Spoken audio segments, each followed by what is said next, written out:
Daniela, sākšu no tādas puses.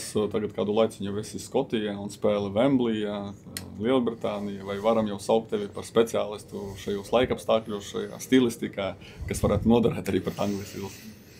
Nu, es domāju, ka ir atšķirība tomēr starp izlasēm un kaut kādiem čempionāti. Varbūt tas par laikapstākļiem kaut kas varbūt ir līdzīgs, bet es domāju, tas bišķiņ ir atšķirība tāpatās spēlēt pret Angliju. Protams, ka, ja skatās uz laukumiem, piemēram, Skotijā, tagad varbūt tie laukumi nav labākajā kvalitātē, bet ar Angliju, es domāju, šeit būs ļoti labs laukums, tāpēc kaut kādas lietas var varbūt salīdzināt, varbūt kaut ko arī nevar. Tu laikam valc arī uz to, ka šī Anglijas izlase ir tāda, kas spēlē, kaut kas apmēram tā nosacīti uz Spānijas pusi, kas spēlē tehniski ļoti prasmīgi, un Skotijā varbūt vairāk tiešām tāds britu futbols, tāds fiziskāks un tiešāks. Jā, varu piekrist, ka Skotijā ir tāds ļoti vertikāls futbols, daudz divcīņu, daudz spēku spēles, bet ir ļoti daudz arī kvalitātes, tāpēc tas spēles stils arī ļoti palīdz man izaugt, es domāju, un tas ir, protams, ka Anglijas izlasē atkal ir savādāk, bet, atkal, nezinu, var kaut ko salīdzināt, var kaut ko arī nesalīdzināt. Tagad mazliet pārlicot atpakaļ uz spēli Andorā, vai tur mums nepietrūka tāds tiešāks futbols, kādu jūs spēlējat Skotijā, lai ātrāk bumbu nogādātu? Mums bija 2 uzbrucēji galu galā. Grūti gāja ar tiem momentu pie vārtiem. Jā, kaut kur brīžiem arī spēlējam tā vienkāršāk, un tādās spēlēs kā pret Andoru, es domāju, tas ir ļoti vajadzīgs, un bieži futbolā tāda vienkārša spēle ir tas, kas nosaka arī spēles rezultātu. Un es domāju, tas ir ļoti svarīgi komponenti tieši spēlēt divcīņās, un tas tā vēlme, un prasa spēlēt arī ne tik labos apstākļos, bet dabūt to rezultātu. Tāpēc tas ir, es domāju, ka ļoti svarīgi. Mēs pirmiņi ar Arkādiju analizējām, runājām par spēli Andorā, un mums tas viens no secinājumiem, ka spēlējot ar 3 centra aizsargiem un tādā dominējošā futbolā, ka prasās, lai viens no malajiem centra aizsargiem iet uz priekšu, velku to bumbu. Tu esi viens no tiem 2 malajiem, otrs ir Jurkovskis. Šķiet no malas, ka viņam vairāk dabiski, viņš ir malais aizsargs, arī viņam dabiskāk to visu darīt. Kā jūs dalāt tās funkcijas, vai pēc situācijas arī tev ar tādām lietām jānodarbojas? Nē, noteikti pēc situācijas, ja man ir iespējas arī pieslēdzos, un ja ir kaut kādas zonas, es patīk arī izmantot to un kaut kur pieslēgties. Es arī izlasē, man liekas, biežāk to arī esmu darījis, un tas ir jāizmanto, jo ja to neizmantos, būs kaut kur disbalans, un tāpēc svarīgi ir izmantot, ja ir tās iespējas. Bet savā ģērbtuvē savstarpēji pārunājāt to spēli Andorā, kas līdz galam neizgāja. Varbūt arī tieši centra aizsargi, kas jūsu sadarbībā nebija tik optimāli, jo, ja lasīt anonīmos komentārus, ka daudz ir saspēles savā starpā mazvirzības uz priekšu. Daudz laika nebija aprunāties, bet es domāju, ka galvenais tas, ka mēs uzvarējām. Protams, ka kaut kur tā saspēle varēja būt labāk, bet zinām, ka ir rezultāts, un tagad negribās atskatīties baigi. Tagad Anglija būs cita spēle un visu savādāk, tāpēc nav ko tur daudz domāt, es domāju, par iepriekšējo spēli. Kā ir aizsargiem un visai komandai pārslēgties no spēles, kurā jūs esat numur 1 uz spēli, kurā jūs esat pastarīši? Skaidrs, ka gribas vienmēr tos 3 punktus un priecātos, laikam vēlreiz tikties ar Andoras līmeņa komandu, bet ir tā, kā ir. Vai varēsiet pārslēgties, cik tas ir izdarāms?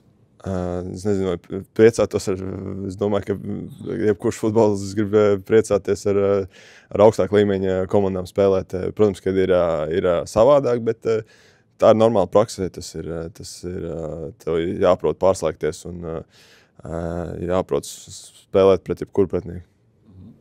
Un par Angliju, ja varbūt vēl teorija ar komandu, ar treneri vēl tikai sekos pēc mūsu šīs sarunas, tad savā starpā atkal gribu vērsties, vai varbūt pats iekšējais domājis, kas ir jādara citādi, kā ir jāpiet spēlē, lai izdodas maksimumu sasniegt? Kā citādi pieiet pie... Es domāju, tas ir pašam, katram individuāli jāprot. Protams, arī kā komandas spēle, to mēs vēl izrunāsim, bet es domāju, ka katrs saprot, kādas kvalitātes vajag ieslēgt, kādu domāšanu un kā konkrēti sagatavoties šai spēlē. Papildus kaut kādas domas, motivācija nevajag. Galvenais, jebkurā gadījumā domāt par savu spēli, kā kā labāk spēlēt pret šādu pretinieku.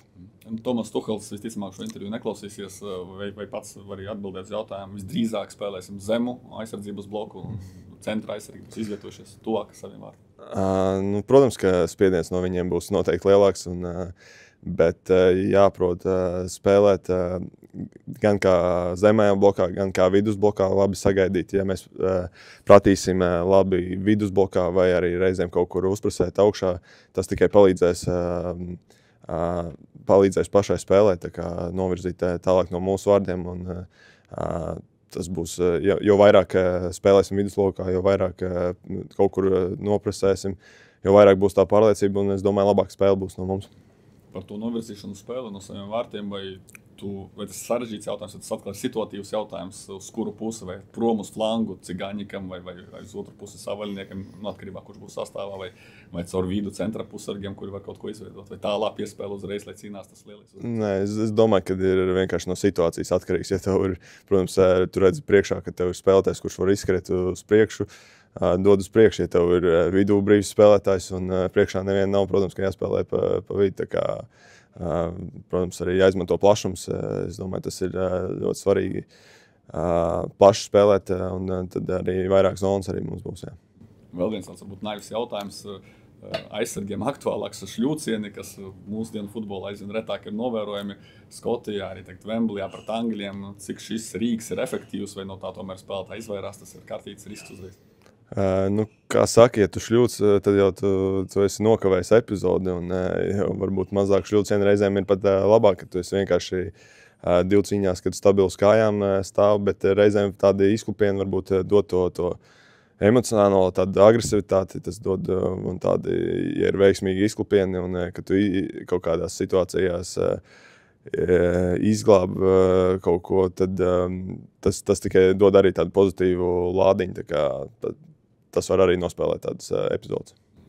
Par Angļu zvaigznēm, vai tev ir kādi, saprot, ka cīnīsies kā lauva, bet vai tev ir elki, vai tu, futbola menedžeris ir spēlējis, vai kaut kāds datorspēles ar Anglijas izlasi vai konkrētiem futbolistiem? Es domāju, ka tur viss sastāvs ir elki, bet es tiešām negribu par to tagad domāt, jo es zinu pēc pieredzes, ja tu baigi nedomā par tām zvaigznēm, bet vienkārši šeit spēlē, koncentrējies tieši savam darbam, koncentrējies, kas tev jādara pret tiem pašiem elkiem, tad tas tev var palīdzēt, un tāpēc es tagad negribu baigi domāt, kas tur ko spēlēs. Protams, kad ir tā sajūta, ka tu ieraugi dzīvē to, ko tu parasti pa televizoru redzi, bet vēlreiz es domāju, ka man palīdz tas, kad es koncentrējos spēlē, nevis domāju par tiem uzvārdiem. Par koncentrēšanos spēlē un būt pašam sev, nevis nobīties no tā visa apkārtējā. Vaicāju Raimondam Krolim, tev pavaicāšu, vai ceļi neļodzīsies, vai izdosies nokoncentrēties tikai uz savām funkcijām, uz savu futbolu un tas, kas apkārt vai nenospiedīs. Protams, ka tas ir kaut kāds efekts no ārpuses, tu nevari neredzēt, kas ir apkārt, bet vēlreiz es saku, ka tas palīdz man, kad tu koncentrējies, domāju, ka katram, kad tu neizvērsies tas, kas ir apkārt, bet vienkārši tas, kas ir uz laukuma un neredzi, teiksim, tādu apspied to apkārtējo visu ažiotāžu, tas ir vairāk laikam faniem un visam pārējiem, bet mums spēlētājiem jāredz tas, kas ir uz laukuma. Un tā, kad tu koncentrējies tas, kas ir uz laukuma, tas arī tev palīdz pašā spēlē. Es domāju, tas arī jādara mums. Andora pret mums darīja visādas netīrās lietas, slepus, sit, viņu 7. numurs, riebīgs, pretīgs un autu izspēles, arī tur vesela māksla, kā viņi to izpildīja. Vai Latvija pret Angliju varētu līdzīgi rīkoties, vai jums ir cita filozofija? Es domāju, ka mums ir cita filozofija. Mēs neesam tā nekad provocējuši. Es domāju, protams, ir kaut kādas atsevišķas situācijas, kad tu jūti kaut kādu epizodē, varbūt nedaudz provocēt vai asāk nospēlēt, tas reizēm, bet tas atkal ir individuāli un pēc situācijas. Ja gadīsies, piemēram, pat ne ar tavu iesaisti kāds no mūsu futbolistiem kaut ko paprovocēs vai netīru kādu izklipienu uztaisīs un sāksies tāds līdzteju ujināšana, presings un tā tālāk, domā, visi būs gatavi izlasēt to visu tik galā un ignorēt to. Es domāju, ka jā, tas dod tādu papildus lādiņu, viss tas, kas ir apkārt un, kā saka, ja tev apkārt kaut kas kaut ko izsvilpt, tas tikai dod tev papildus tādu enerģiju un papildus lādiņu, un nākošajā epizodē tu gribi vēl veiksmīgāk un agresīvāk varbūt kaut kur nospēlēt, tāpēc tādas lietas atkal to var pavērst tādā labā leņķī pret mums, tā kā, un tas arī jāizmanto. Mazliet par klubu, atrodoties joprojām tādā izdzīvošanas cīņā pēdējās vietās, un kā tas ikdienā uz tevi strādā, vai spēlēt bieži kā pastarīši, kā jau tagad glābieties un arī punktus kaut kādus vācat, un laikam nevar teikt, ka jūs spēlēt kā pēdējā vieta līgā. Mums tā domāšana nav tāda, ka it kā mēs būtu pēdējā vietā, mēs ejam spēli no spēles un nedomājam par to, ka mēs esam pēdējā vietā, mēs cenšamies spēlēt tādu atvērtu futbolu un no spēles uz spēles iet rādīt labāko futbolu, un tā mentalitāte arī, man liekas, palīdz tos punktus vākt, un ar tādu domu ar katru spēli mēs izējam, ka mēs gribam nospēlēt savu labāko spēli, nodominēt kaut kur arī pret lielākiem pretiniekiem spēlēt atvērt, jo zinām, ka tikai tā var arī rezultāts sasniegt. Ja mēs domātu, ka mēs esam pastarījuši un kaut kur mums uzmanīgi, tad mēs arī nesasniegtu to rezultātu. Tāpēc ir tāda domāšana, ka no spēles uz spēli mums jāparāda tāda savu labākā spēle un nav jābaidās un jāspēlē savas kvalitātes. Ziemā vispār diezgan neraksturīgu gājienu uztaisīja, kā noskaidroja tikai vēlāk. RFS patiešām vēlējās tevi paturēt, bet nolēma, ka tomēr brauks uz pēdējo vietu, kur var izkrist zemāk. Tā loģika no malas kādam varētu arī nekļūt skaidri. Varbūt tie, kas Latvijā varbūt dzīvot, tiem varbūt liekas neskaidri, bet tā, kad es arī aizbraucu, es sapratu, kad es arī